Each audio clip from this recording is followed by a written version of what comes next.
ایک सरजमीन जहां सदियों तक एक ऐसा हुक्मरान हुकूमत करता रहा जो सिर्फ तख्त का नहीं बल्कि खुदाई का दावेदार था। वो कहता था, मैं तुम्हारा सबसे बड़ा रब हूँ। उसके सामने लोग जमीन पर नहीं सजदू में चलते थे। फिर एक रात आई जब उस बादशाह की नींद एक ख्वाब ने चुरा ली, और जब मौत सामने आई तो वो पानी की एक बूंद के आगे भी बेबस हो गया। अल्लाह ने उसके जिस्म को भी जमीन में दफन होने न दिया ताकि क़यामत तक वो इबरत की निशानी बना रहे। ये था मिस्र, अपने वक्त की सबसे ताकतवर सल्तनत।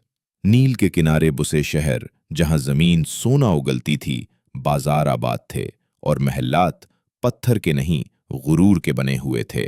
और उन सब के बीच एक नाम था, फिरौन। उसका हुक्म सिर्फ कानून नहीं था, अकीदा था। लोग उसकी बात मानते नहीं थे, उस पर ईमान रखते थे, और मिस्र खामोश रहता था। इसी मिस्र में एक कमजोर कौम भी रहती थी, बनी इसराइल। उनके घर अलग, लिबास अलग और जिंदगी भी अलग थी। उन्हें जानबूझकर गुलाम बनाया गया। उनके मर्द दिन भर पत्थर उठाते, महलात बनाते और रात को टूटकर गिर जाते, क्योंकि जो कौम कमजोर हो वो कभी तख्त नहीं हिला सकती। तफसीर के मुताबिक एक रात फिरौन ने एक खौफनाक ख्वाब देखा। उसने देखा कि बैतुल मुकद्दस की सिमत से एक आग उठी जो मिस्र के घरों को जला रही थी, लेकिन बनी इसराइल के घर महफूज थे। वो घबरा कर जाग उठा। ये पहला लम्हा था जब उसने खुद को कमजोर महसूस किया। नजूमी बुलाए गए, ख्वाब सुनाया गया और वो जुमला कहा गया जिसने तारीख बदल दी। बनी इसराइल में एक लड़का पैदा होगा जो तेरी सल्तनत के जवाल का सबब बनेगा। और यहीं से फिरौन का खौफ जुल्म में बदल गया। हुक्म आया, हर नौजायदा लड़के को कत्ल कर दिया जाए। शहर शहर तलवारें चलीं, माओं की गोद उजड़ गईं, और इसी अंधेरे में पैदा हुए हजरत मूसा अलैहिस्सलाम। अल्लाह ने माँ के दिल में डाला, जब खतरा महसूस हो तो बच्चे को दरिया के सुपुर्द कर देना और खौफ न करना, हम उसे वापस लौटा देंगे। लहरों ने उस संदूक को वहीं पहुंचाया जहां मौत का पहरा था। लेकिन कुदरत का खेल देखिए, फिरौन जिस बच्चे को मारने के लिए शहर ढूंढता रहा, वो बच्चा उसी की गोद में पुलकर जवान हुआ। फिर तकदीर मूसा अलैहिस्सलाम को मिस्र से दूर मदीन की वादियों में ले आई। ये जलावतनी सजा नहीं, तरबियत थी। यहाँ महल्लात का शोर नहीं, सहरा की खामोशी थी।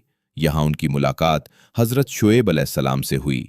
वो हाथ जो कल तक शाही महल्लात में थे, अब बकरियां चुरा रहे थे, लकड़ियां काट रहे थे।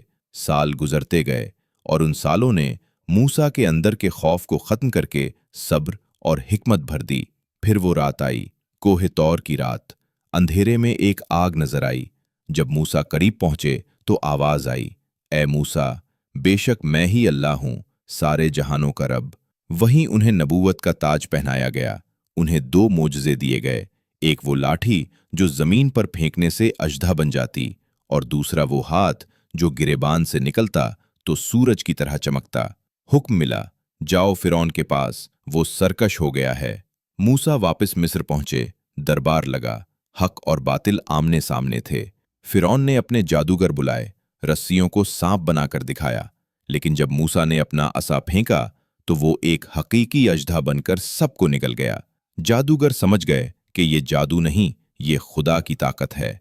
वो सजदे में गिर गए, लेकिन फिरौन का गुरूर न टूटा। फिर हिजरत की रात आई। बनी इसराइल खामोशी से निकले, लेकिन सुबह होते ही फिरौन को खबर हो गई। उसने अपना लश्कर तैयार किया। गिर्द उड़ती हुई करीब आने लगी। सामने समंदर था, पीछे फिरौन का लश्कर। ए मूसा, हम तो मारे गए। तब मूसा अलैहिस्सलाम ने यकीन से कहा, हरगिज नहीं, मेरा रब मेरे साथ है, वो जरूर रास्ता निकालेगा। अल्लाह का हुक्म हुआ, अपना असा समंदर पर मारो।